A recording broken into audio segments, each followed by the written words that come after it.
Salud amigos, buenas tardes, buenas noches, allí donde se encuentren en la bella hispanidad. Es un placer saludarlos para hablar de geopolítica, una vez más. Una geopolítica que en estos días, como casi todos los días, nos trae muy atareados y muy agitados. Y esa es una de las razones por las cuales, lamentablemente, he debido retrasar estos minutos, estos pocos minutos, pero minutos al fin, el inicio de la charla de hoy. Y es más, mi invitado, nuestro invitado de todos los domingos, Juan Antonio Aguilar, ya se está conectando. Han pasado muchas cosas estos días, de los cuales ha sido muy difícil para nosotros, digamos que, seleccionar lo que es importante o determinante para comentar con ustedes en este breve directo, que hoy, bueno, no tan breve, siempre es más de una hora y algo. Vamos a comentar en directo entonces con nuestro amigo Juan Antonio Aguilar. Y acá los amigos de Perú, viva Perú, carajo, saludarnos por nuestro día. Ah, claro, hoy es el Día Patrio del Perú, así que les enviamos a nuestros queridos amigos un saludo por el Día de la Patria, entiendo yo, de Perú. Así que un abrazo muy grande a los hermanos peruanos, que se saquen de encima lo antes posible a la usurpadora Dina Boluarte, a esa mujer que le dio el golpe de Estado con la oligarquía criolla peruana, al maestro Pedro Castillo. Como siempre decimos, aquí no es cuestión de tomar partido, yo no soy peruano, no estoy al corriente de los detalles de cómo es o cómo era el gobierno del maestro Pedro Castillo, pero creo entender, aguarden un instante, había olvidado también yo enviarle al hermano, querido amigo Juan Antonio Aguilar, el enlace para que se conectara. Yo, como soy el administrador de la plataforma, a veces hay una persona que me ayuda. Hoy no está, había olvidado enviarle el enlace y allí está Juan Antonio Aguilar pidiéndome que le envíe ese enlace o el link para poder conectarse. Bueno, decía, importante entonces para los amigos peruanos, yo no estoy al corriente de los detalles de si era muy bueno, muy malo o más o menos el presidente Pedro Castillo, pero lo cierto es que era un presidente elegido por el pueblo y estaba allí en el cargo apenas un año y algo de gobierno, o sea que si era muy malo, se le podía dar un tiempo para que demostrara. En todo caso, no había matado a nadie, no había reprimido ninguna manifestación, ni había asesinado a ninguno de sus compatriotas, cosas que sí ha hecho la señora Dina Boluarte, que en lo que a mí respecta, esperamos que pronto se encuentre con la señora Áñez de Bolivia, que terminó presa. Entonces, aquí estamos con el amigo Juan Antonio Aguilar. Un placer saludarte, Juan Antonio. Me había olvidado enviarte el enlace, Juan Antonio, disculpa.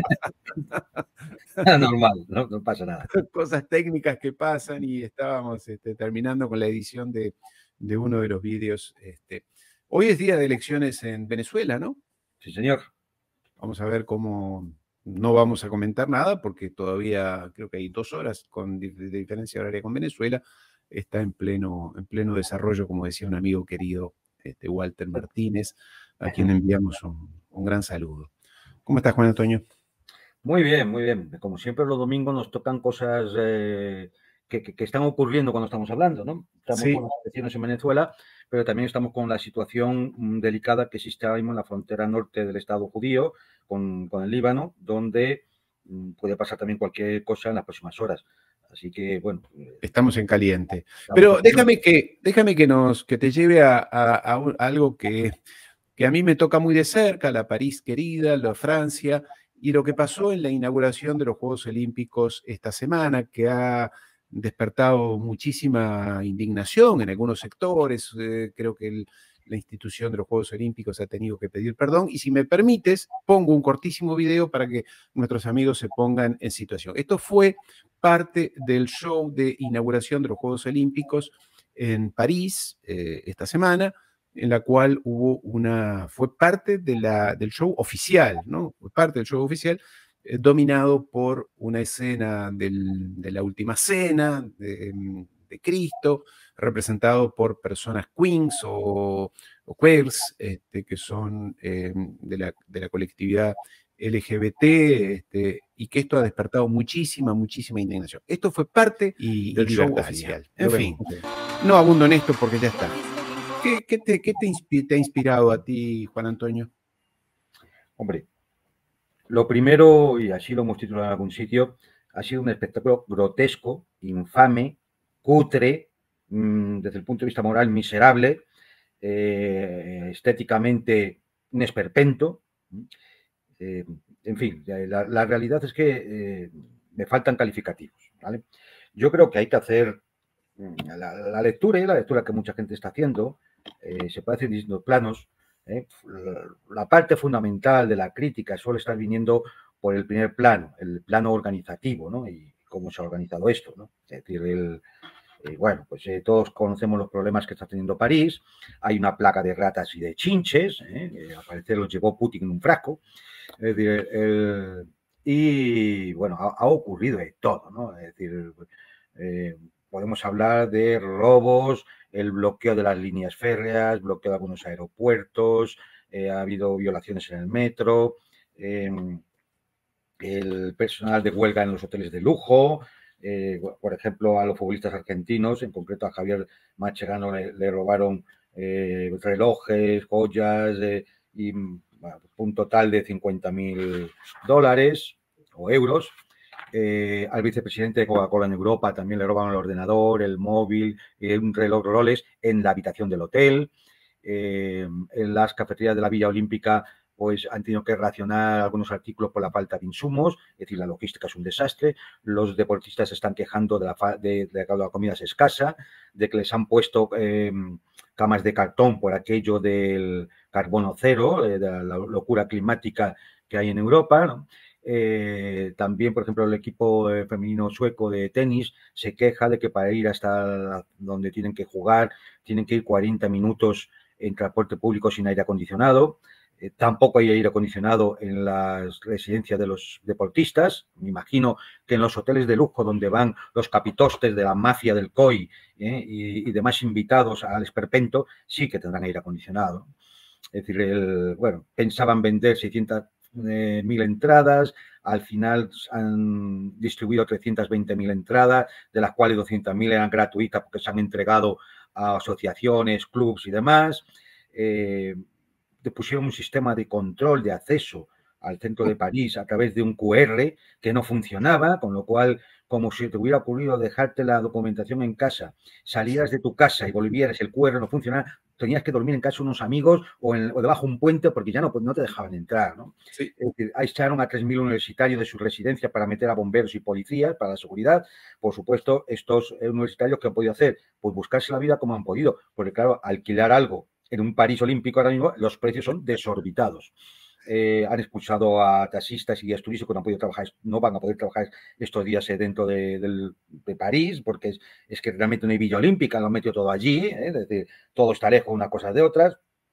Hemos visto imágenes esperpénticas también de cómo se expulsaba a los sin techo y vagabundos por las calles de mala manera y los han echado. Algunos los han podido relajar en algunos sitios y otros simplemente pues estarán durmiendo en las calles por la periferia de París, ¿no?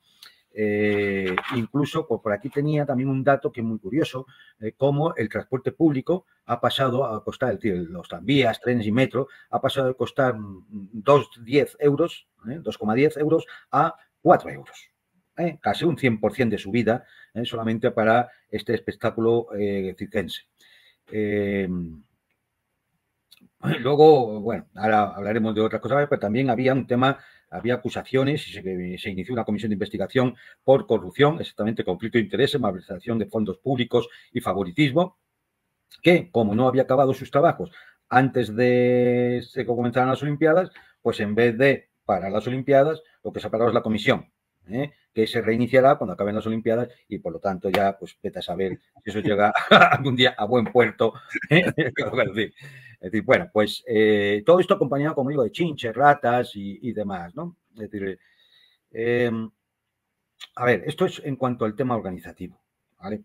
Entonces, bueno, pues hay mucha gente que ha criticado esto. Hemos podido ver cómo la gente se quejaba porque les habían vendido unas entradas para ver la actuación, pero no se veía nada en grandes zonas, porque claro, es decir, lo han hecho en la calle. Es decir, ¿ya? Entonces, es decir, con un recorrido muy grande, con lo cual cualquiera que fuera solo podía ver el tramo, el trozo que correspondiera a donde tenía su localidad. Es decir, nadie ha podido ver el espectáculo que han dado, nadie lo ha podido ver in situ al completo porque, claro, está repartido por París. Y París es grande, es decir, luego además hemos podido ver algunas cosas realmente espeluznantes, por ejemplo, que no se acababan en el Estadio Olímpico. Es decir, que los deportistas no han tenido, o sea, el acto solemne, que es cuando, más allá de las intervenciones musicales y todo esto, que es cuando los deportistas entran en el Estadio Olímpico, uno tras otro, país tras país, se concentran todos allí, están todos juntos y esperan que la llama olímpica, que viene desde Olimpia, en Grecia, y esa llama va a encender el pebetero en el estadio que va a estar encendido durante todos los Juegos Olímpicos.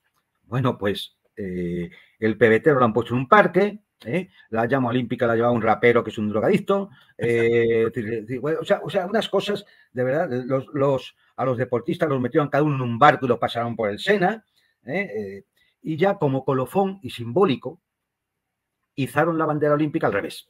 Sí. Es decir, lo cual, claro, representa una inversión de los valores olímpicos. Es decir, es simbólico porque, aunque se haya sido un error, claramente ha escenificado perfectamente lo que ha sido esta, no sé cómo llamarlo, este espectáculo cochambroso al que han sometido a la gente por televisión durante la ceremonia de inauguración. Vale, esto es en cuanto al aspecto organizativo. ¿Vale? Es decir, muy criticable y por supuesto yo imagino que iremos viendo más cosas a lo largo de los días, ¿no? de estas cosas que están pasando en ese país. Pero luego hay otro aspecto que es el del espíritu olímpico. Y aquí yo creo que hay que recordar una cosa. Tengo aquí, es decir, cuando Pierre de Coubertin organiza las primeras Olimpiadas de la era moderna, lo hace intentando recuperar la vieja tradición de Olimpia, de los Juegos Olímpicos en la Grecia antigua, donde, como sabéis, eran unos actos religiosos, sagrados, dedicados al dios Zeus y otros dioses, se hacían al pie del monte Olimpo, allí en la Hélade, por supuesto se paraban todas las guerras y todos acudían allí a una serie de competiciones que tenían un carácter sagrado y por lo tanto solemne. De ahí viene lo de la llama y estas cosas, ¿no? Y Pierre de Coubertin intenta, de alguna forma, yo no sabemos, a estas alturas ya uno no sabe si equivocadamente o no, recuperar esa tradición, ¿no? Y para ello, pues, hombre, pues hace lauda al deporte y establece lo que tiene que ser el espíritu olímpico y la Carta Olímpica, ¿no? Y entonces, en la Carta Olímpica pone que el deporte tiene que estar más allá de la política. Ahora veremos que esto no se cumple. Pero es más, dice la Carta Olímpica, practicar deporte es un derecho humano. Todos deberían tener la oportunidad de practicar deporte sin discriminación en el espíritu del olimpismo, lo que implica comprensión mutua en un espíritu de amistad, solidaridad y juego limpio. Y más, el ejercicio de los derechos y libertades previstos en esta Carta Olímpica debe garantizarse en ausencia de cualquier forma de discriminación racial, lingüística, religiosa, política, color, género, orientación sexual, existencia de una opinión diferente, origen nacional o social, posesión de bienes, nacimiento u otra condición. Bien, dicho esto, todos sabemos que hay dos países que no han podido acudir a estos Juegos Olímpicos, que son Rusia y Bielorrusia, con la excusa de la operación militar en Ucrania. Excusa vacía, porque hay otra operación militar absolutamente genocida en Oriente Medio, y eso no ha impedido que el Estado sionista vaya a las Olimpiadas. Y además sea bien recibido con las autoridades, no así por el público que ha pitado en el estadio, ¿no? Cada vez que ha aparecido la selección israelí. Pero esta es la realidad. Luego, entonces, no se cumple la Carta Olímpica. Y el no cumplirse la Carta Olímpica y tener en cuenta que esto está unido a la Carta de Derechos Humanos de Naciones Unidas, y lo dice además la Carta Olímpica, que es un derecho humano, y teniendo en cuenta que ha habido una clara discriminación por razones nacionales, por razones políticas, y que contradice también aquello de que la política no tiene que entrar en el deporte, podemos afirmar, sin lugar a dudas, que el Comité Olímpico Internacional es una organización contraria a los derechos humanos y que tenía que estar ahora mismo con una instrucción abierta en la Corte Internacional de Justicia. Esto sería lo justo, porque incumple, por supuesto, la Declaración de Derechos Humanos e incumple la propia Carta Olímpica, la que da naturaleza a estos Juegos Olímpicos. Es más, bochornosamente hemos tenido que ver cómo se aceptaba a un deportista sueco acusado de violación de una niña de 12 años, por la cual solo ha cumplido 1 año de cárcel. Por decir un ejemplo. O como la bandera del Estado sionista la llevaba un deportista que se ha dedicado, entre otras cosas, a dibujar en los proyectiles que bombardeaban Gaza sus frasecitas. Porque era militar. Esto es decir, la burla al espíritu olímpico que se ha hecho en estas Olimpiadas. Y esto sí ya es más grave que el término de organización. Fijaros que el Comité Olímpico Internacional, dirigido por un personaje siniestro, un tal Thomas Bach, propuso el veto total a las elecciones de Rusia y Bielorrusia en equipos. Pero tuvo la deferencia de si individualmente, en algún deporte individual, alguno quería ir, podía ir. Pero claro, tenía que cumplir los llamados criterios de elegibilidad. ¿Cuáles son esos criterios? Bueno, uno es que efectivamente pases los controles antidopaje, lo cual es muy normal. Otro es que tengas los baremos exigidos para llegar a las Olimpiadas, lo cual parece normal. Y el tercero es que pases el control que el Comité Olímpico Internacional va a hacer de tus declaraciones públicas, de tu privacidad, en busca de mensajes, gestos de adhesión a Rusia, hacia sus países, o a Bielorrusia, hacia sus propios países. No debían de pertenecer a clubes deportivos que tuvieran relación con las Fuerzas Armadas, no como el caso del israelí, a las Fuerzas Armadas o la Fuerza de Seguridad del Estado. E incluso este personaje, que tenía que ser encausado, este personaje confesó que estaban vigilando a esos deportistas rusos y bielorrusos, que por supuesto, si ganaran alguna medalla, ni iba a figurar en el medallero y además no iba a haber ni himno ni nada por el estilo, ni podían sacar la bandera de su país. Bueno, pues que además iban a contar con la ayuda de terceros para el control de esos deportistas.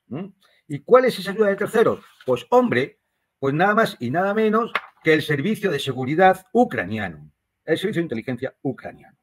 O sea, piense cada cual, en su caso ahora mismo, qué va a decir el servicio de inteligencia ucraniano de cualquier deportista ruso o bielorruso. Va a decir, no, claro, es un hombre de Putin, es decir, sacarán miles cosas y se las fabricarán. Bien, esto ha hecho el Comité Olímpico Internacional. ¿Qué más ha hecho el Comité Olímpico Internacional contra el espíritu olímpico? Pues algo muy importante. Le ha quitado toda solemnidad. Le ha quitado toda solemnidad. Ha echado al pueblo, lo ha echado de los Juegos Olímpicos. Porque no es que la gente estuviera en el estadio viendo toda la ceremonia y demás, no. Es que estas ceremonias siempre, y yo aconsejo, si alguien quiere, ahí está YouTube, puede ir a los Juegos Olímpicos de Moscú en 1980 o de Barcelona en 1992. Verá, ¿no? Claro, verá un montón de deportistas que van con sus trajes tradicionales nacionales. Verá las banderas de todos los países, verá cómo se juntan todos, verá un montón de actuaciones folclóricas, culturales y demás. ¿Por qué? Porque Eso es el olimpismo. Cada uno va representando en aquella antigua Hélade a su estado, a su polis, es decir, ahora a su país. Bueno, pues esto el Comité Olímpico Internacional ha permitido eliminarlo. Es decir, ya no hay el sentido comunitario, es decir, del país, la nación, la cultura, la religión. Ya has citado tú el temita de la burla y befa sobre el asunto de la última cena de Cristo. Es decir, ya no hay nada de eso, solo hay individuos que participan en un espectáculo financiado por las grandes corporaciones, por las televisiones que tienen que pagar derechos, por estados, en este caso el Estado francés, en última instancia financiado por todos nosotros, claro, en el cual ya no hay nada de ese espíritu olímpico y comunitario. Es decir, esto, lo que hemos visto, podía perfectamente haber sido pues el desfile del orgullo gay, el carnaval, Esto ofende, y en Estados Unidos esto ofende mucho, o sea que hasta se ha perdido facturación, se ha perdido dinero, sí, por lo grotesco, ¿no? A ver, ¿cuál ha sido la reacción? Porque, lógicamente, a mucha gente empezó a irse a los pocos minutos de comenzar el espectáculo dantesco este. Empezó a irse, a abandonar sus localidades, empezó a ir. Y luego, claro, han empezado a poner comentarios en la página oficial del Comité Olímpico Internacional debajo del vídeo de la ceremonia.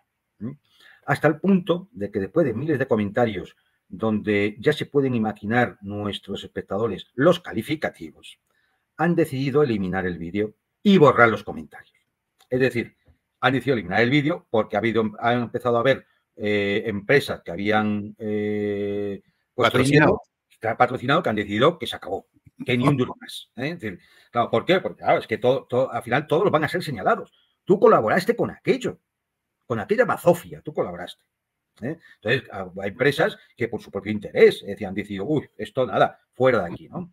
Y claro, eso ha hecho que el propio Comité Olímpico Internacional haya eliminado el vídeo de la ceremonia. Me imagino que los hubieran recortado y censurado. Han eliminado todos los comentarios críticos de la gente, bueno, críticos e insultantes de la gente.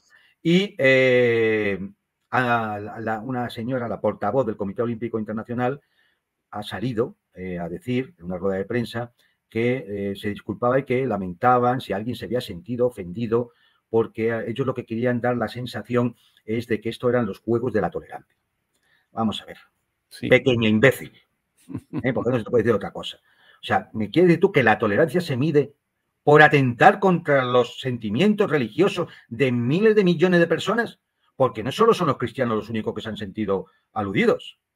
Es que el imán Ali Khamenei, desde Irán, ha emitido también un mensaje condenando esto y apelando a los cristianos a que no soporten estos insultos.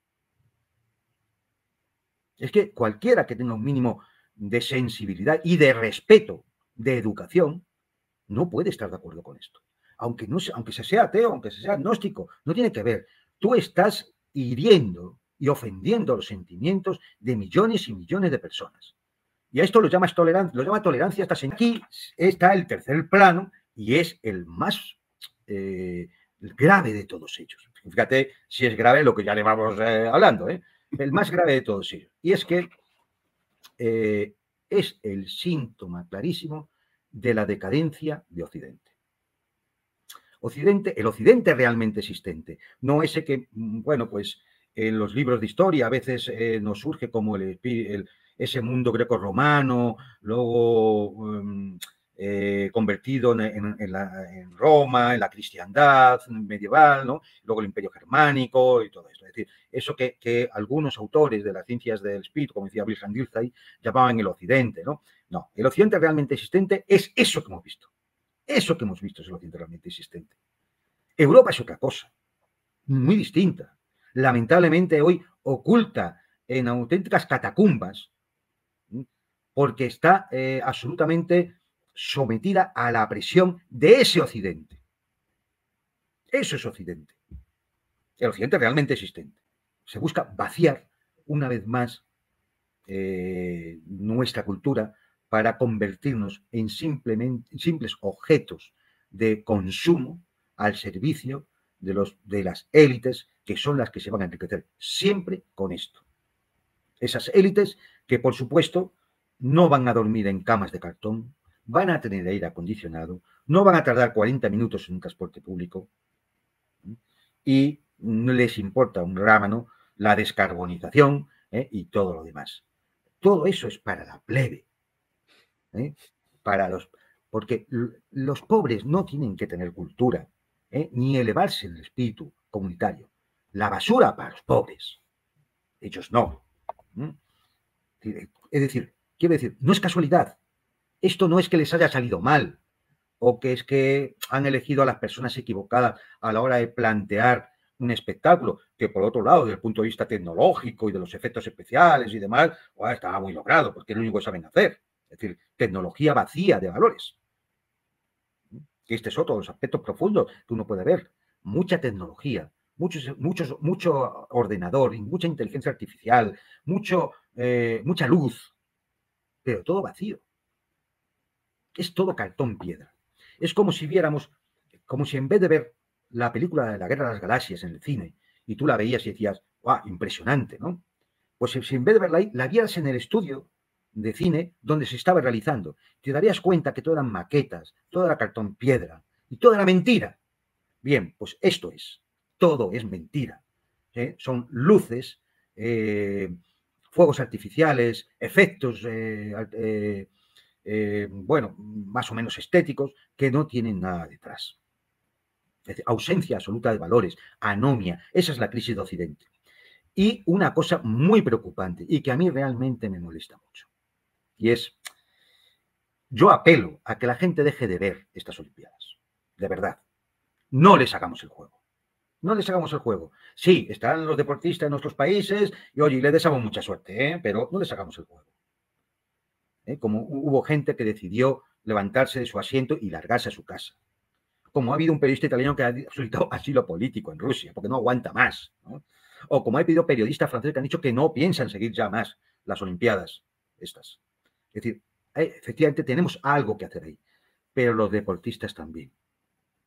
Los deportistas en estos momentos tenían que estar recogiendo sus cosas y largándose de esa bazofia, de ese pozo de mugre y cochambre en que han convertido los Juegos Olímpicos de París 2024.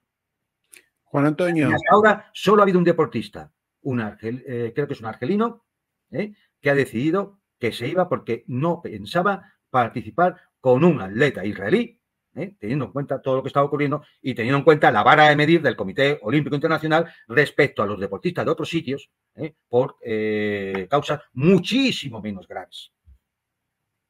Eso sí que es preocupante y duele, porque, bueno, ver a algunos reconocidos deportistas famosos, por ejemplo, un tenista español, no voy a dar ni el nombre porque todos lo conocéis, sí, haciendo el paripé allí, participando en el pozo de la mugre y la cochambre, es muy indignante.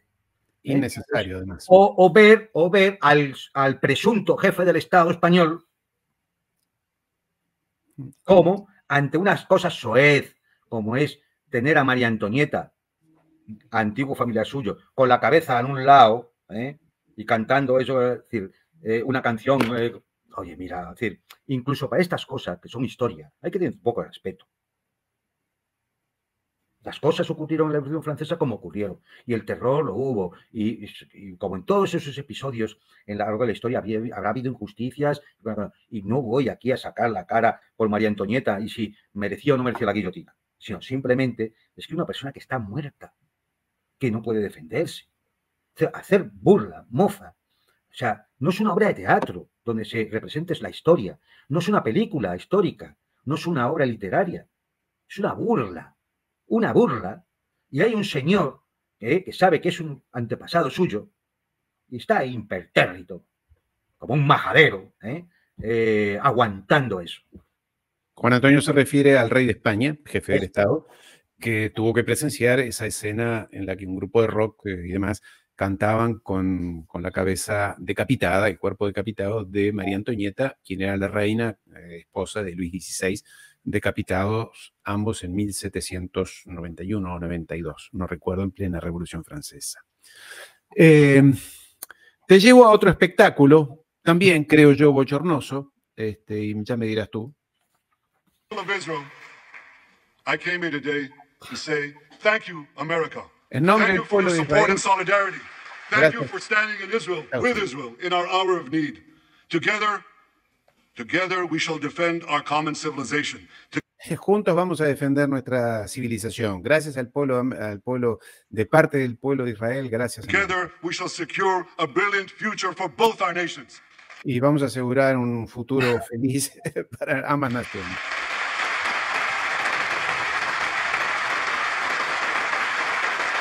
Esto fue esta semana. May God bless Israel, may God bless America, and may God bless the great alliance between Israel and America forever. Y que Dios bendiga a Israel, América, una alianza que será segura y firme para siempre. Bueno, hay abucheos también ahí atrás, ¿no? Hay ruidos, pocos. Bueno, esto fue la presentación. Creo que interrumpieron a Netanyahu como 44 veces, ¿no? Para aplaudir. Sí, de pie, cada vez de pie, aplaudiéndolo fervientemente. Esto eran las dos cámaras del Congreso. Hoy decía la mujer de Biden que cómo íbamos a lograr superar el espectáculo dantesco de París. Porque a ella le debe gustar mucho. Y bien fácil, si ya lo han superado. Solo tienen que montar otro espectáculo como el que montaron con Netanyahu y ya lo tienen superado. Porque al menos en el espectáculo de París no hay sangre por medio. Pero además este hombre dijo, mira, hay un pasaje que lo busqué, pero como era muy largo no lo encontré exactamente, en el cual dice que él le preguntó, esto fue una presentación de Netanyahu hace 2 días en el Congreso de los Estados Unidos, en pleno, donde las dos cámaras lo aplaudieron de pie, como dice Juan Antonio, muchas veces, y la alianza entre Estados Unidos e Israel es firme. Hay que decir que todos esos congresistas que están allí, senadores y diputados, todos han recibido dinero del lobby sionista de los Estados Unidos para sus campañas. Y quien diga que algo que no se ponga de pie en esa foto, peligra que no lo financien en el futuro. En todo caso, hay un pasaje que me pareció increíble, que dice Netanyahu que él le preguntó a los jefes del ejército de Israel en estos días si se habían asesinado o muerto civiles entre los palestinos. Y los altos jefes del ejército le dijeron que no habían civiles, no, que eran todos terroristas. Ahora, ¿qué hemos visto esos niños, esos bebés decapitados, etcétera, etcétera, etcétera? Juan Antonio, ¿qué hay de esto? ¿Qué fue una provocación? Porque Kamala Harris no fue, porque no es impresentable, el Partido Demócrata está dividido. Todo eso que hemos visto deben ser todo vídeos generados con inteligencia artificial. Bueno. Claro, a ver, yo aquí, es decir, es que, ¿qué decir? Efectivamente, mira, el 100% de los senadores recibe dinero de la IPAC y de los lobbyistas. El 90% de los congresistas también. Es decir, deben quedar, pues eso, 30, 40, que deben ser los que abucheaban, pues el Bernie Sanders de turno y algunos así. Es decir, poco más. Entonces, bueno, pues esta es la realidad. Y el problema es que aquí hay que entender cómo es la política norteamericana. De hecho, cada vez que Netanyahu va al Congreso, al Capitolio, uno se tiene que hacer una pregunta que creo que debemos contestarnos literalmente. Estamos hablando de dos países, es decir, el Estado de Israel y los Estados Unidos de América como dos países, o es el mismo país. ¿Y quién controla a quién, no? Claro. Es decir, o es el mismo país, y entonces los que controlan efectivamente en Israel son los mismos que controlan en Estados Unidos. Por lo tanto, digamos, la cabeza, la jefatura del Estado, es decir, los que dominan, los que mandan, son los mismos. Es que estamos hablando prácticamente del mismo país.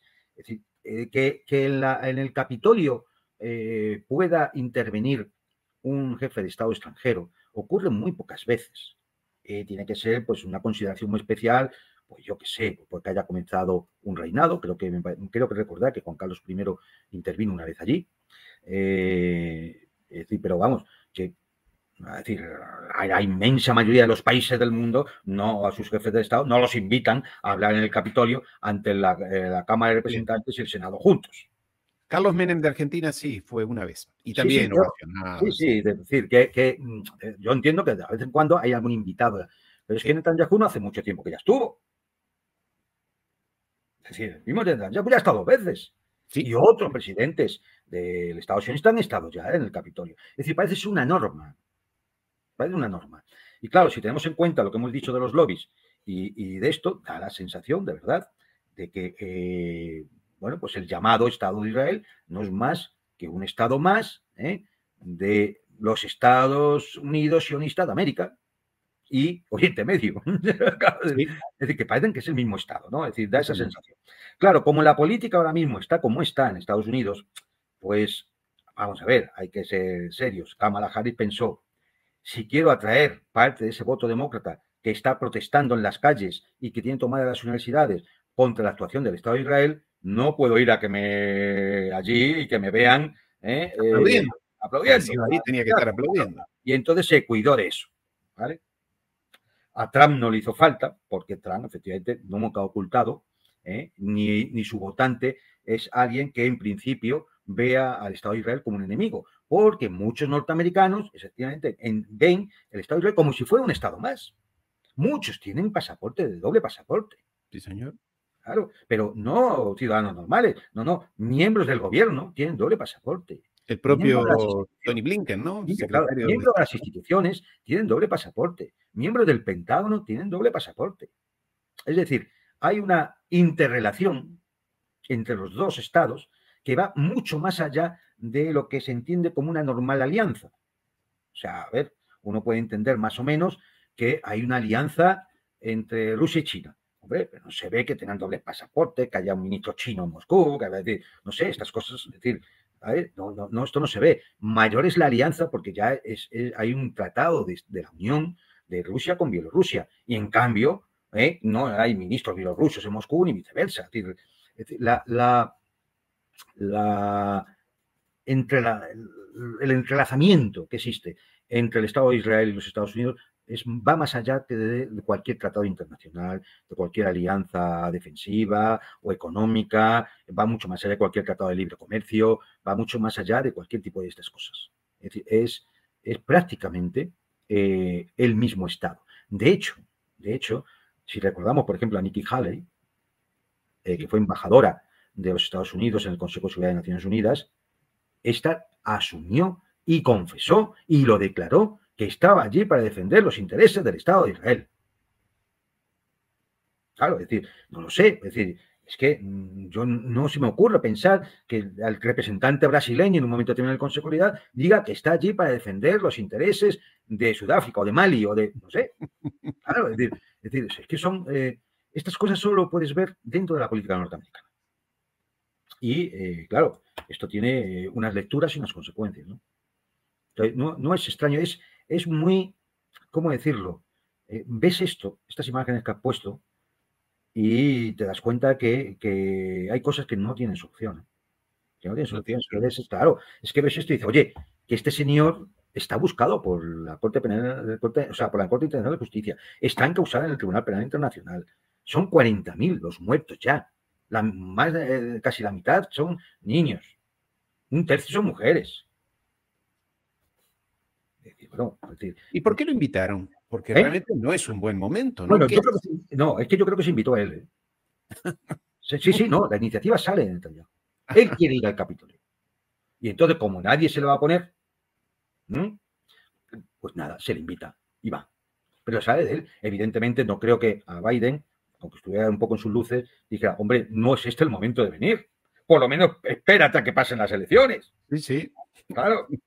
Bueno, Kamala lo recibió, se encontró con él en privado, ¿no? También Donald Trump y demás. Bueno, parece sí una provocación, una cosa que incluso para los Estados Unidos es muy incómoda. Pero tengo otro comentario que quiero compartir contigo, querido Juan Antonio, y es el encuentro. Escribió, el presidente Zelensky de Ucrania y yo tuvimos una... Esto es el periodismo argentino y que relata que Donald Trump confiesa, hace público, lo hizo público hace unos días, que tuvo una charla con Zelensky, que Zelensky lo llamó. Lo que importa es, creo yo, la parte final de este libro. Escribió, el presidente Zelensky de Ucrania y yo tuvimos una muy buena llamada telefónica hoy temprano. Me felicitó por una convención nacional republicana muy exitosa y por convertirme en el candidato republicano a la presidencia de los Estados Unidos. Condenó el atroz intento de asesinato el sábado pasado y comentó que el pueblo estadounidense se unió en el espíritu de unidad durante estos tiempos. Agradezco al presidente Zelensky por ponerse en contacto conmigo, porque como su próximo presidente de los Estados Unidos, Aquí lo importante. traeré paz al mundo y pondré fin a la guerra que ha costado tantas vidas y ha devastado innumerables familias inocentes. Ambas partes podrán unirse y negociar un acuerdo que acabe con la violencia y allane un camino hacia la prosperidad. Esto acaba de escribir Donald Trump en su red social. Aquí vemos el post. Juan Antonio, ¿qué le dijo entonces Donald Trump a Zelensky? ¿Se termina la guerra? Le digo, se termina. a ver, una cosa evidentemente es lo que diplomáticamente sale en las notas, ¿no? Los comunicados y demás, porque es como tiene que ser. La conversación de eso es fácil, porque inmediatamente Zelensky además envió, o sea, primero cambió parte del discurso y dijo que sí, que ya era hora de negociar la paz con Rusia, incluso aceptando que eso implicara renuncias territoriales. E inmediatamente envió a su ministro de Asuntos Exteriores, Kuleva, a China. Es decir, la conversación con Trump, a ver, evidentemente, Zelensky, ¿qué quiere? Él ve la que se viene encima, si gana Trump, y entonces lo que intenta es, voy a ver si de alguna forma convenzo a Trump y demás de que no sea yo el absoluto perdedor. Es decir, que me dejen una salida. Entonces, Trump, me imagino que ha dicho, pues ya estás buscando la forma de iniciar una negociación. Claro, cuanto antes mejor, porque cuanto antes la inicies, antes acabará. Y no lo mismo intentar iniciarla ahora o en los próximos meses que iniciarla dentro de 8 meses, que luego llevará una serie de meses la negociación, que tu situación militar y tu situación dentro de interna de Ucrania va a ir deteriorándose cada vez más. Y es más, lo estamos viendo. Mira, yo aconsejo quien siga un poco los movimientos tácticos en el frente militar, habrá podido comprobar cómo en 2 meses se ha pasado de avances rusos que eran entre 200, 500, 800 metros en el día a 2, 5, 8 kilómetros en el día. ¿Esto qué significa? Significa que el avance ruso se acelera porque la capacidad de resistencia ucraniana va deteriorándose. Esa es la única razón. Si los rusos encuentran más resistencia, pues irían al mismo ritmo que han ido meses atrás.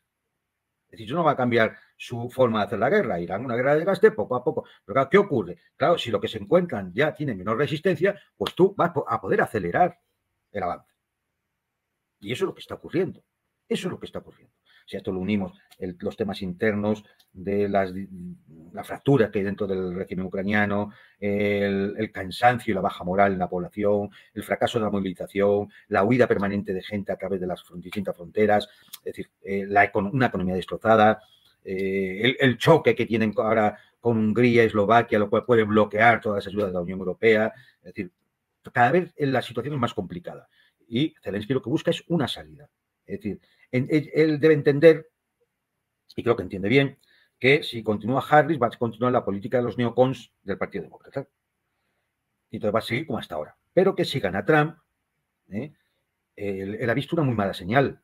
Su amigo, que era Boris Johnson, se ha puesto de acuerdo con Trump, y que esto hay que acabarlo. Claro, esa es muy mala señal. Esa es la señal de que estos o intento una salida o me van a dejar abandonado. Y eso es lo que está temiendo. Está temiendo que va a pasar Kabul 2. Y que va a tener que coger un avión y huir. Entonces, vale, pues intenta hacer eso, intenta a ver si convence a China de alguna cosa, para eso manda allí, después de haber insultado a los chinos y después de toda otra cosa, pues manda allí al ministro de Asuntos Exteriores. Pero vamos, nada de esto que vemos, que al fin y al cabo es un poco espectáculo político, va a cambiar la realidad material de los hechos. Rusia tiene la iniciativa estratégica, tiene objetivamente ganada la guerra, cada vez se hace más imposible para Zelensky arrastrar a la OTAN a que entre directamente, aunque por la OTAN y el complejo militar industrial y las élites políticas europeas ya les gustaría, pero claro, el horizonte que ven las elecciones norteamericanas empieza a complicarse mucho. Y hay una serie de condicionantes que todos entienden. Y el propio Trump, cuando encargó ese plan a sus asesores, de su gabinete de seguridad, está ahí. Son una serie de factores que tienen que entenderse, si no, no va a haber negociación. Es imposible. Uno, que las negociaciones no pueden tener lugar en países que pertenezcan a la OTAN o sean aliados de la OTAN. Ya hay que buscar un sitio neutral. ¿Está dispuesto Zelensky y los demás a ir a un sitio neutral? Yo qué sé, pues por ejemplo, algún país del Oriente Medio, Arabia Saudita. O la India, podría ser. No, van a querer jugar en casa para manejar como manejaron en la cantinflada que hicieron en Suiza. Bien. Las negociaciones solo pueden llevarse a cabo con representantes legítimos. Rusia va a enviar sus representantes que son legítimos. ¿Quién va a enviar a Ucrania?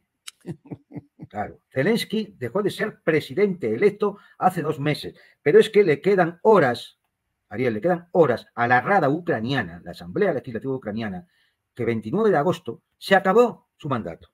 ¿Y quién queda legalmente a cargo del país? No lo sé, es decir, es que realmente no lo sé. No sé qué van a hacer. Pero es que es más, ni siquiera todavía han tenido, fíjate, porque la Rada dice, antes de que no entremos en esa fase en la cual ya se puede dudar de nuestra legitimidad, vamos a derogar el decreto ley que impide, que prohíbe las negociaciones con Rusia. Ni siquiera han hecho eso. ¿Qué credibilidad puede tener un régimen? ¿Qué credibilidad puede tener Zelensky a la hora de plantear negociaciones si ni siquiera han sido capaces de hacer eso? Es que, de verdad, suena más a acción desesperada, ¿no? Por otro lado, las negociaciones pueden llevarse a cabo sobre lo que decía antes, la realidad material sobre el terreno. Es decir, macho, hay una guerra y la estás perdiendo. Lo que no puedes pretender es que Rusia, que la va ganando, se rinda. Claro, tu plan de fórmula de paz, de esos 10 puntos, eso es inservible. Es inservible. ¿Por qué? Porque no obedece a una realidad material, porque es decir, objetivamente es una chaladura. Es decir, no sé, es decir, imagínate un partido de fútbol, ¿no? Y cuando ya vamos 6-0, el equipo que va ganando 6-0, hoy se retira del campo y se rinde, y gana el otro. Son cosas de sentido común, ¿no? Luego, hay que ver también, por ejemplo, el tema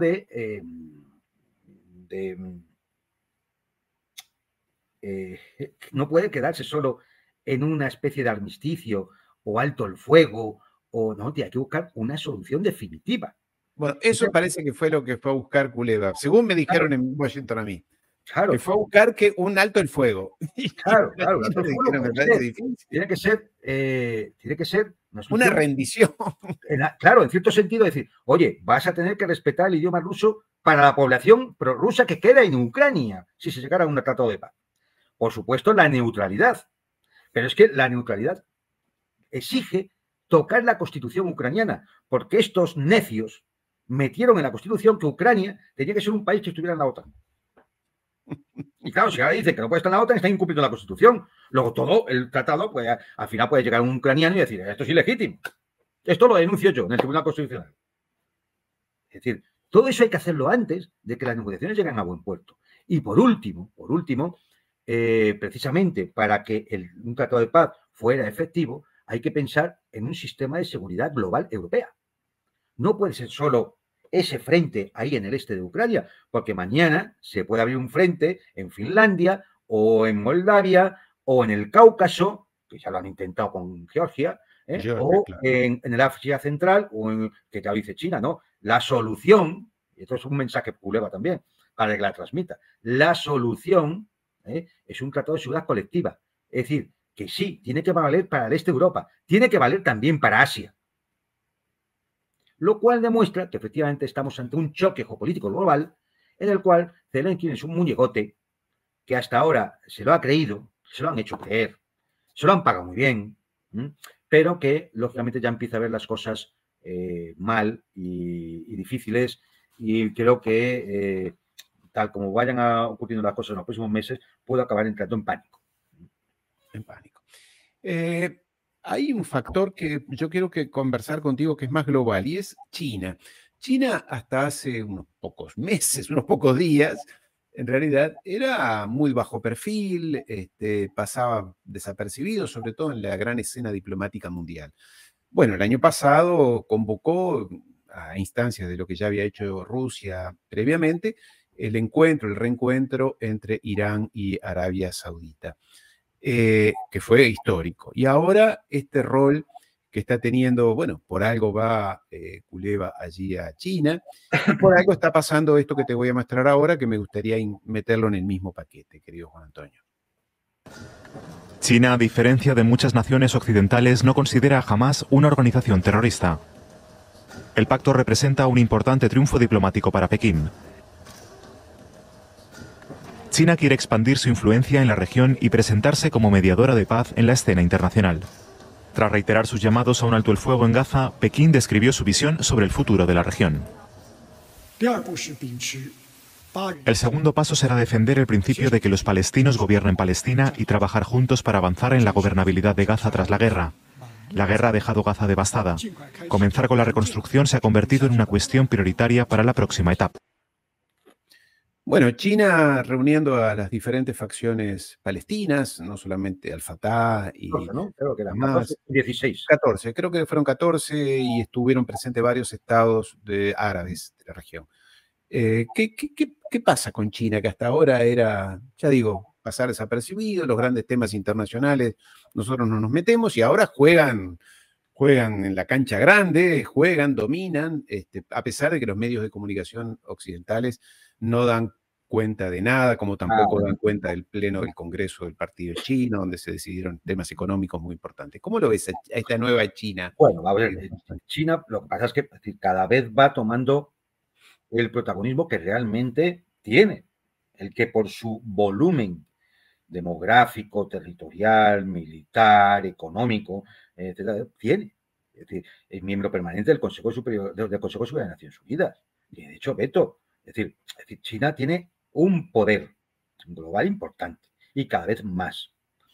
¿Qué ocurre? Que viendo cómo va evolucionando ese choque geopolítico global y oliendo de que efectivamente la hegemonía norteamericana se va debilitando poco a poco, pues China va tomando sus pasos. Por ejemplo, la venta de bonos del Tesoro norteamericano, la desdolarización, la compra de oro para sostener en un momento determinado una moneda de intercambio internacional que se decidiera y que se puede decir en cualquier momento en una reunión de los BRICS. Vamos a ver qué pasa ahora dentro de unas semanas en esa reunión en Rusia, donde se van a reunir ya los 10 BRICS y el montón de aspirantes.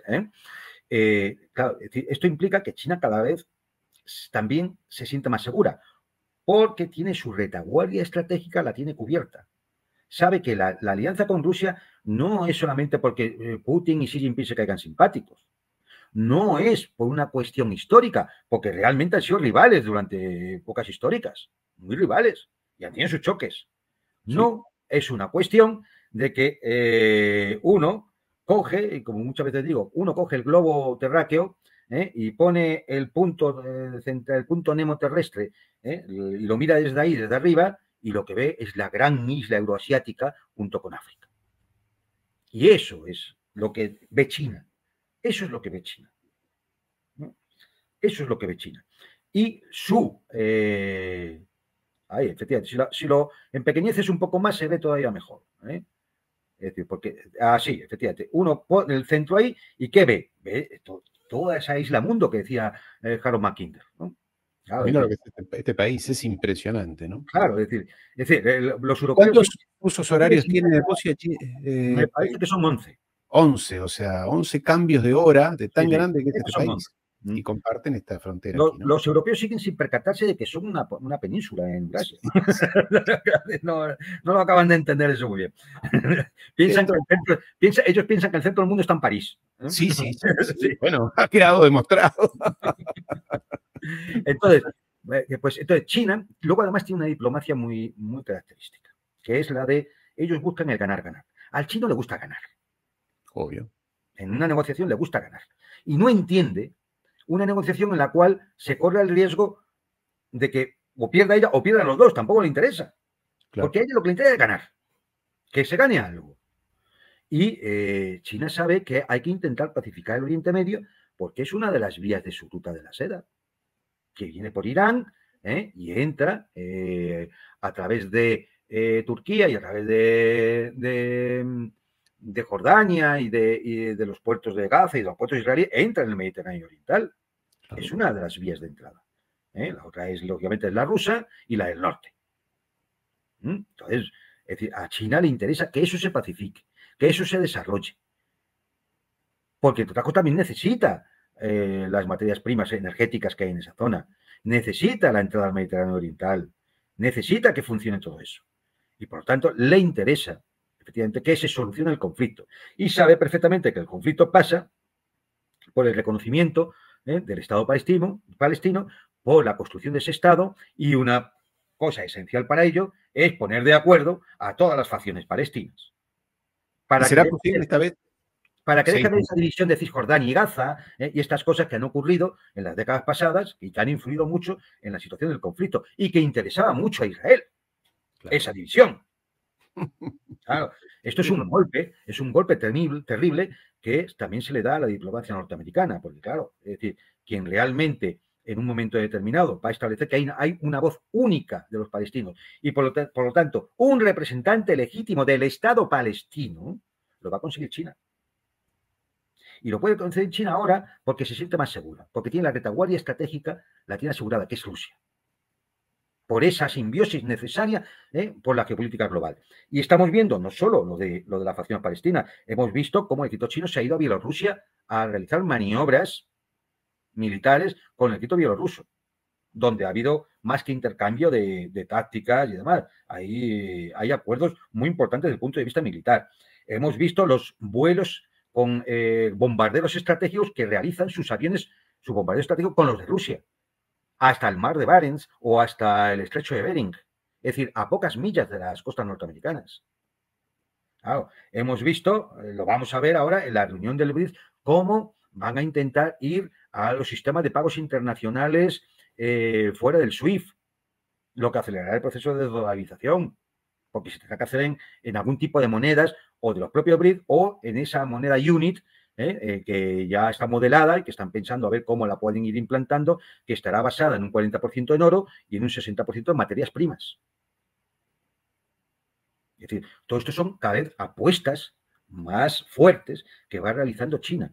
¿Por qué? Porque se siente más fuerte, se siente más respaldada, se siente que puede ir a cualquier parte del mundo y a los chinos se les recibe porque tienen una diplomacia muy determinada, porque buscan siempre muchos dicen, claro, pero es que eso endeuda a los países. Hombre, sí, si endeudados los países están. La cuestión es si se endeudan para que una élite se lleve el dinero fuera, generalmente a paraísos fiscales, como el estado de Delaware del señor Biden, o se endeuda porque han hecho un tren de alta velocidad y han montado varias industrias y estaciones energéticas. Claro, es que no es lo mismo endeudarse de una forma que de la otra. Entonces, yo creo que esto lo vamos a ir viendo cada vez más. El papel y la importancia que China va a ir adquiriendo en muchos de los conflictos y de las zonas del mundo donde hasta ahora solo había una voz, que era la que imponían las potencias occidentales, las potencias anglosajonas, y ya está, ¿no? Es decir, eso explica, o sea, el tema de China y Rusia explica por qué ahora los países africanos empiezan a levantar la cabeza, porque ya no se sienten solos, porque pueden ir y son recibidos en Moscú, o en Pekín, o en Teherán, o en Delhi. Claro, es que no nos damos cuenta, porque estamos al día a día y a veces nos noquean, como con la ceremonia de los Juegos Olímpicos, y nos dejan ahí una semana noqueados, pero el mundo está cambiando. El mundo está cambiando. Querido Juan Antonio, no quiero despedirte sin que nos comentes cómo ves esto que dice New York Times y los medios demócratas oficiales de los Estados Unidos, que Kamala Harris está cabeza a cabeza en las encuestas con Donald Trump. Es más, dicen que le puede ganar. Nada, eso, a ver, no sé lo que pasará aquí a noviembre, claro, que puede ganar, ¿no? Pero, es decir, pueden hacer hasta trampas, ¿no? Es decir, pero, a ver, mirar, no es creíble. Esas encuestas no son creíbles. De hecho, hay otras que dicen todo lo contrario, ¿eh? Es decir, pero, y no son creíbles por una cuestión muy sencilla. No se puede pasar de tener un apoyo de menos que Biden, menos de un 35%, y pasar a tener un 47% en unos días sin haber hecho nada. Nada. Evidentemente, ¿a qué está jugando el Partido Demócrata? Está jugando a inflar artificialmente a un candidato para que sea creíble que en un llegado el momento de las elecciones pueda vencer por la mínima. Luego ya podemos sospechar cómo se consigue la mínima. ¿Cómo se consigue esa mínima? Porque esa mínima a veces son unos miles de votos. Recordemos el famoso recuento de Jeb Bush y el ecologeta aquel de Al Gore, en Florida. En Florida, ¿no? Es decir, a veces puede ser por unos miles de votos. Y ahí sí que es un voto muy peligroso. Sí. Entonces, eso es lo que está jugando el Partido Demócrata. Sabe que ahora mismo es impensable que pudiera haber otro atentado contra Trump, impensable. Pero sería muy peligroso porque ya hemos visto cuál es la cuestión y ya veremos cómo acaba este primer atentado, porque cada vez las sospechas del complot van afianzándose día a día, ¿no? Entonces, eso es muy peligroso, ¿no? Es meterse en un Watergate a la inversa, es decir, entonces yo creo que por ahí no van a ir. Ellos van a intentar inflar artificialmente, tienen los medios de comunicación para ello, tienen las tecnológicas, intentarán influir en redes sociales y demás, inflarlo artificialmente, harán de Kamala Harris una lideresa como el mundo no ha conocido, a pesar de que en 4 años no lo hemos visto hacer nada. Y lo que hizo lo hizo mal, que fue el tema de la frontera con los mexicanos. A pesar de que bueno, pues mucha gente dice que no está muy en sus luces por algunos excesos que comete, vamos a dejarlo así, por sus excesos. A pesar de todo eso, seguramente ellos van a construir un líder artificial. Bueno, pues esto es muy a lo Hollywood. Y entonces pues empieza por que no falte en ninguna cosa donde estén las cámaras de televisión, que las encuestas la den ganadora ya, pero todo esto es artificial, esto no es real.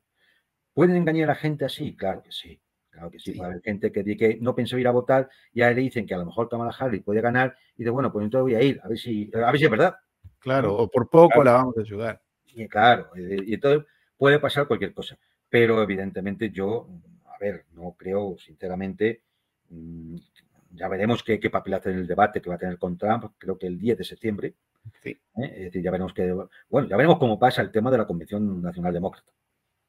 Bueno, pues ya ha recibido varios WhatsApp de los delegados que le dijeron que le apoyan. Sí, el 7 de agosto. Seguramente tiene ya los votos necesarios. Pero claro, tendrá que plantear Pero por WhatsApp, Juan Antonio, no por el procedimiento normal que eran las primarias. Claro, pero es que el mundo de la clase dominante lo vemos así. ¿Para qué van a hacer formalismos democráticos? Ya no se hacen ni primaria, todo se hace por WhatsApp, ya mandan los votos electrónicos cuando haya que mandarlos. Y el 7 de agosto los muestran. El politiquero, ¿no?, que va buscando por ahí los votos y dando unos dólares. Es decir, si ya nos conocemos pero bueno, esta es la democracia moderna del Partido Demócrata, ¿no? Es decir, que también, con eso no quiere decir que los republicanos no lo hagan o no van a hacer algo parecido, ¿no? Pero esta es la realidad que estamos viendo en los últimos años con el Partido Demócrata en el poder. Y bueno, pues es lo que harán que esta señorita pues intente mantener, pero claro, en esa convención republicana tendrá que hacer su discurso, tendrá que plantear su programa, tendrá que elegir un vicepresidente. Ese es el tema. Claro, entonces ahí vamos a ver realmente qué representa realmente Kamala Harris y si puede tener alguna oportunidad. Y luego tendrá un debate con Trump en la televisión. Entonces, bueno, pues es decir, salvo que nos sorprendan, le haya puesto alguien un chip en la cabeza y ya resulta que es una oradora temible, debate como si fuera un filósofo griego de la antigüedad y cosas por el estilo. Es decir, pero si no, es decir, esta señora no llega a los diálogos de Platón, ya os lo digo. Entonces, no. Creo que lo tienen mal, pero ya veremos, porque son capaces de todo, La clase dominante, la élite, el estado profundo, el pantano, son capaces de cualquier cosa. Y sí, algo van a hacer. Me dicen que, en todo caso, allí en Washington se corre el rumor de que el Trump que viene, no es el Trump original, aquel que llegó medio, que ni él mismo sabía, ni creía él que iba a llegar a ser presidente, que llegó, que creo que has conocido la historia que su esposa Melania lloraba porque pensaba que ahora era todo un problema para ellos, que los hijos no lo podían creer, que ni él mismo lo podía creer y que armó un gobierno con lo que le pusieron y lo que encontró. Metió la pata 1000 veces. Mil veces se equivocó con la mayoría de las designaciones. Me dicen que está Rick Grenell, que es un pez importante de Washington, está Elbridge Colby, que es otro pez importante de Washington. O sea, está armando aparentemente un posible gobierno con pesos pesados y sobre todo muy jóvenes y armados por él, no que se los está poniendo nadie. Así que si todo sale como lo que sí tenemos que tener en cuenta, Ariel, es que lo que sí es verdad es que gane Trump o gane Kamala Harris, la polarización en el país ha llegado a unos niveles muy preocupantes. Importante. Son muchos los analistas que están realmente asustados con la deriva. De hecho, el propio Robert Kennedy Jr.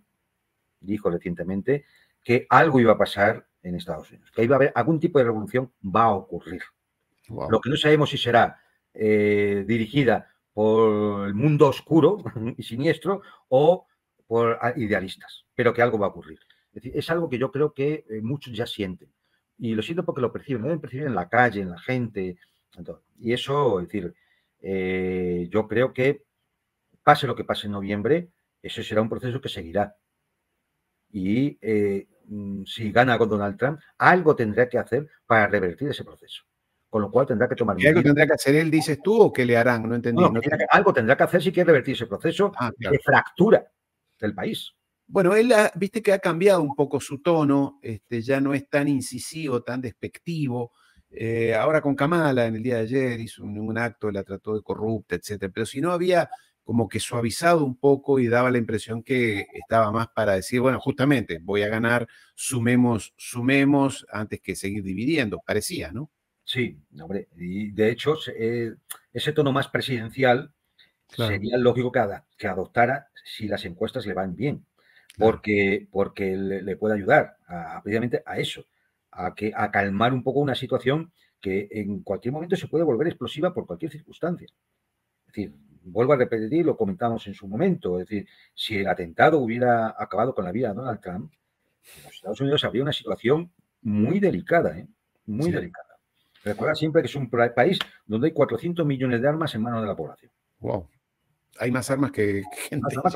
Sí. Bueno, el padre del tirador del atentado creo que tenía 16 armas en su casa. Exactamente. Claro, esto es muy típico, ¿no? En Estados Unidos. Entonces, mejor que... Querido Juan Antonio, nos hemos pasado un poquito de la hora, como es habitual. Quería, entonces, si te parece, damos por concluido esta charla de hoy. Hemos tocado los temas esenciales. Me ha impactado, debo confesarte, y creo que a la mayoría de nuestros seguidores me ha llegado la fuerza que le has puesto al análisis del bochorno de los Juegos Olímpicos, inauguración de los Juegos Olímpicos, porque fue muy ecuánime y muy fuerte de tu parte. Así que muchas gracias por compartir con nosotros esa convicción. Creo que es lo que se merece el tema, porque mientras lo otro es hablar de la política, de la geopolítica, de las élites, es que los Juegos Olímpicos es una cosa que afecta realmente al pueblo. Claro. Al que ve el deporte, a los jóvenes y niños que practican deporte. O sea, es un engaño de tal magnitud a la gente, al pueblo llano, que es que indigna. Es decir, es que no puede ser de otra forma. Por eso digo que yo espero, el Comité Olímpico Internacional es otra de esas organizaciones internacionales que yo no sé si ya es reformable. Posiblemente su destino sale de desaparecer. No